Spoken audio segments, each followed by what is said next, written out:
Hola, muy buenas tardes amigos, bienvenidos a Argumentos, soy Rosa Colmenares, gracias por estar en sintonía de este espacio a través de la señal de Globovisión.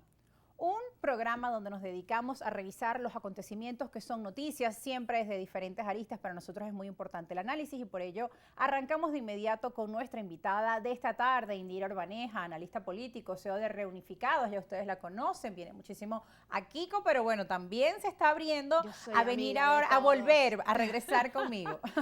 El buen hijo siempre vuelve a casa. Así y tú es. me abriste muchísimo las puertas cuando yo estaba en primera página, no lo olvido. Ah, ¿ves? Bueno, muchas gracias por regresar. Agradecimiento tiene que ser un Siempre con principio gratitud. básico, claro. Y yo te agradezco por estar aquí con nosotros esta tarde. Indira, hay mucha información sobre todo el tema de las negociaciones, de los diálogos, que por un lado la población en algún momento se hizo expectativas de que esto podría traer resultados para mejorar la situación económica de todos los venezolanos, pero por otro, al no ver resultados, ya estos mecanismos como que van generando en la población el rechazo, así como también crece el rechazo hacia los políticos y hacia la política en un 70%. Entonces, las declaraciones que han venido dando en los últimos días, tanto voceros del gobierno como de la oposición respecto a este tema, muchas veces es ambiguo. Entonces, ¿cómo interpretar? ¿Qué es lo que está ocurriendo? Porque también entiendo que tú manejas mucha información respecto a estos temas de negociaciones entre Estados Unidos y Venezuela. Bueno, lamentablemente estamos pasando otra turbulencia. Y digo lamentablemente porque de verdad el país necesita acuerdos, el país de verdad necesita negociación. Es normal que en los procesos de diálogo y negociación, por lo general, ningún proceso de negociación es lineal. O todo es color de rosa o todo es bonito. Siempre hay turbulencias, Claro. hay altas y bajas, lo que yo llamo entonces la diplomacia de micrófonos, de allá suben el tono, aquí responden. Obviamente, por ejemplo, vámonos a la última declaración del presidente de la Asamblea Nacional, Jorge Rodríguez, donde dice, bueno, no va a haber acuerdo, no va a haber negociación hasta que no nos quiten las sanciones. Un poco hay que entender el contexto. Él lo dice en respuesta, bueno, debemos recordarle a la audiencia que semanas atrás, pues el presidente Joe Biden ratificó aquel decreto de Obama que declara al país, no a Maduro, no al gobierno, al país como una amenaza. Y también Inusual. presentaron un informe ante el Congreso donde dice que Venezuela es un país productor de drogas, cosa que nos pone también en una situación de seguridad y una situación no nada más hemisférica, sino global, a nivel de incluso riesgo de inversión, que inversionista quiere venir para un país que lo están declarando no nada más una amenaza, Claro. sino que además un país que está señalado dentro del Congreso norteamericano como un país productor de drogas. Entonces, obviamente, allá elevaron el tono y aquí hubo una respuesta. La respuesta de Jorge Rodríguez a, digamos, las acciones no un poco hostiles o de garrote de la administración Biden ha sido esta respuesta donde Jorge Rodríguez dice, no vamos a negociar, no vamos a hacer nada hasta que entonces no levanten las sanciones. Y pone una vara muy alta. Y todas las sanciones, además. Pone una vara muy alta porque quienes conocemos el tema sabemos que eso no va a ocurrir de una forma ni rápida, ni fácil, ni expedita. Cada vez que se coloca una sanción es todo un mecanismo que se mueve. Tampoco es algo tan fácil que llegó la sanción, la firmé Y es y ya. todo un proceso, son muchas las sanciones también que tiene Venezuela. Y levantarlas es otro proceso. Entonces más bien llegamos a un punto, lo que yo llamo punto muerto, donde no ceden ni aquí, no ceden allá. Y es donde se empiezan a activar también la diplomacia ciudadana, los que de verdad queremos acuerdo, entonces empezamos a escribir. ¿Cómo hacemos? ¿Qué hace un ciudadano cuando ejerce la diplomacia ciudadana? Bueno, por ejemplo, en mi caso, escribo artículos, empiezo a enviar mensajes, mira, pero ¿por qué no nos metemos por aquí, no nos metemos por allá? Pero mira, entonces vamos a ver si hablamos con los marcianos, vamos a ver si hablamos con los colombianos para que nos ayuden, vamos a ver si hablamos con los brasileños para que nos ayuden. Porque lo que no puede ocurrir, Rosa, a un año de las elecciones presidenciales necesarias para el país. ¿Por qué es tan importante la elección del 2024? Porque la elección del 2024 es el inicio del fin de la crisis política. ¿Por qué? Porque si aquí la oposición entabló un conflicto a raíz de la poca legitimidad de la elección del 2018, es su argumento, entonces, bueno, una elección legítima donde todos compitan en buena lid, quitaría el velo de la ilegitimidad, resolvería el problema de la doble institucionalidad que había causado el interinato y volvemos a la normalidad política. Entonces, esa elección del 2024 es importante para el país. Gane quien gane. Gane quien gane, es importante para el país. Es un proceso donde un sector de la oposición que no creyó en los procesos electorales tampoco, ni en la figura del CNE, retomaría esa senda.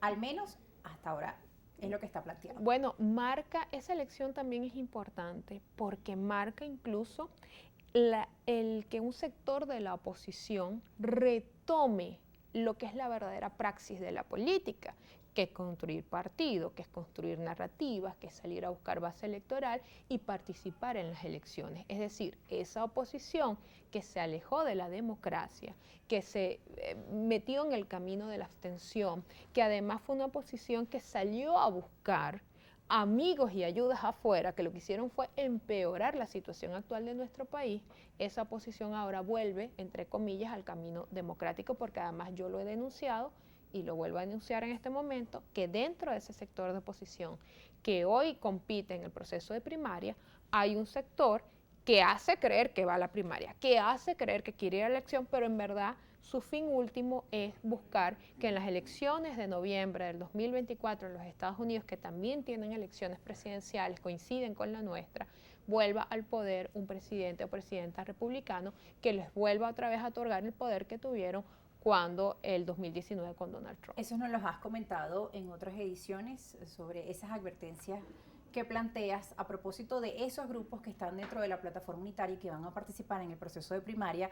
Muchos de ellos se encuentran inhabilitados. Por ejemplo, Enrique Capriles Radosky tiene una inhabilitación, se proclamó como el candidato de Primero Justicia y él en una locución decía que bueno, que en medio de, cuando le preguntaban, bueno, pero ¿cómo van a hacer si tienen una inhabilitación? Y él respondía que para eso son los procesos de diálogo y de negociación, pero si estos procesos de diálogo y negociación están estancados, y ya Jorge Rodríguez dijo, no vamos a tener diálogo con este sector de la oposición, entonces, ¿cómo quedan los candidatos inhabilitados? Bueno, eso le pone una gran tarea a Enrique, a quien aprecio y respeto. Enrique va a tener que entonces, y toda la oposición que salió a pedir sanciones, van a tener que ir a convencer a los Estados Unidos de que quiten esas sanciones, porque ¿qué pasa? Fíjate cómo ahora el boomerang se devuelve para la misma oposición. Pidieron sanciones, pidieron agresión contra el país para provocar un cambio político. Un sector, no toda la oposición. El sector de la oposición que hoy hace vida en la plataforma unitaria, no podemos olvidarlo. Ese sector de oposición, ahora su propio boomerang y su propia narrativa viene en contra. Porque ellos entramparon el proceso de negociación. Porque ¿cómo es posible que una negociación que se pudiera dar de forma tranquila, bilateral entre la oposición y el gobierno, ahora depende de las acciones, de lo que hace o lo que no hace los Estados Unidos? ¿Y quién es culpable? ¿Quién sentó a Estados Unidos en la mesa? Lo sentó esa oposición. Esto pasa un poco para el televidente, vamos a hacer un ejemplo, una metáfora. Es como cuando tú estás en la escuela y tú eres chiquita y está una pandilla y vas a pelear con la pandilla y vas y buscas a tu hermano mayor y le dices a tu hermano mayor que se meta en la pelea. El hermano mayor en este caso no nada más se metió en la pelea, se adueñó de la pelea y ahora se está comiendo al mismo hermano chiquito, que es lo que está pasando con la oposición.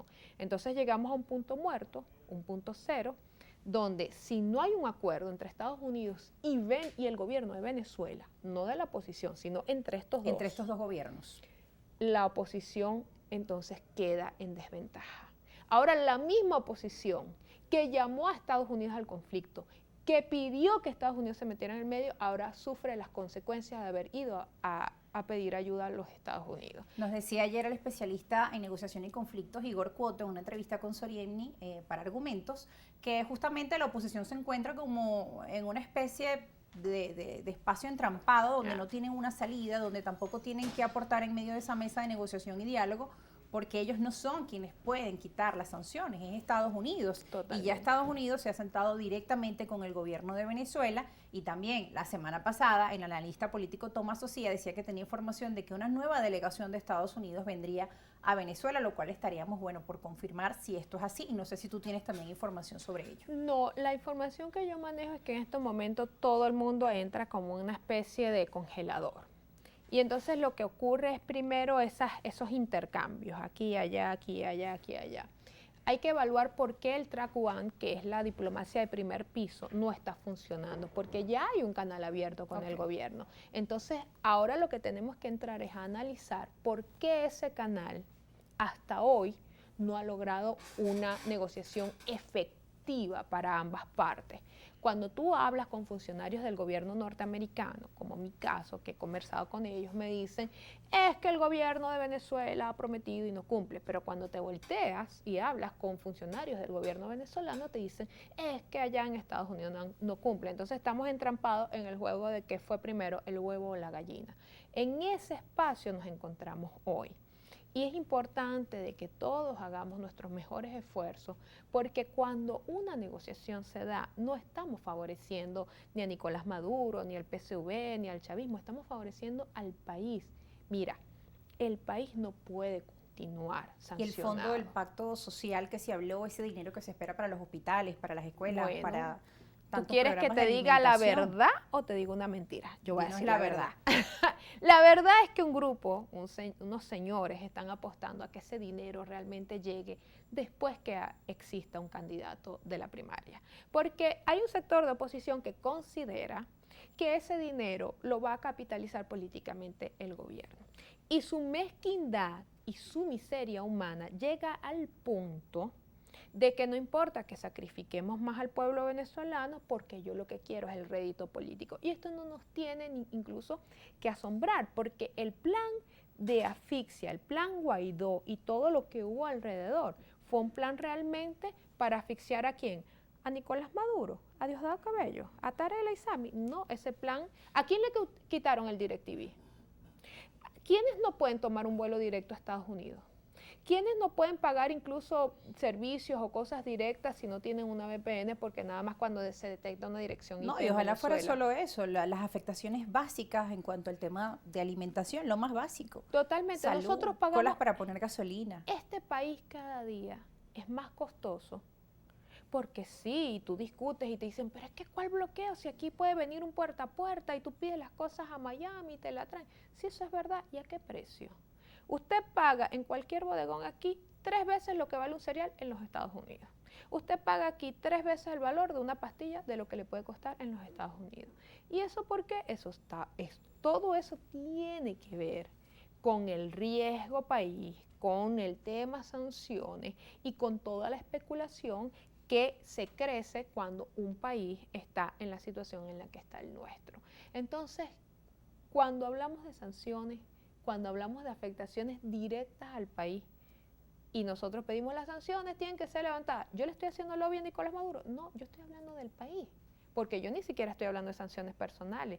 Yo estoy hablando de las sanciones que impiden que nosotros podamos comercializar el crudo, el gas y recuperar nuestra principal fuente de ingresos, que es PDVSA. Bueno, y a este llamado se han unido diferentes representantes de la sociedad civil venezolana, académicos, intelectuales, economistas, el Foro Cívico se ha pronunciado, organizaciones, ONGs, en fin, pidiendo el fin y el cese de las sanciones, aunque hay un pequeñito sector de la oposición que todavía ha insistido en que las sanciones sí pueden tener un efecto. Pero vamos a hablar de eso al regreso de la pausa, porque lo cierto es que las consecuencias las sufre la población venezolana, que como ustedes bien saben, ya hemos sufrido bastante en los últimos años, producto de los problemas políticos en nuestro país, todos expectantes a procesos de diálogo que lamentablemente no han tenido sino una fotografía, acuerdos parciales, pero que no se ven los resultados y la gente lo resiente. Nosotros al regreso de la pausa seguiremos con más argumentos y nuestra invitada, Indira Armanejo, analista político. Ya volvemos.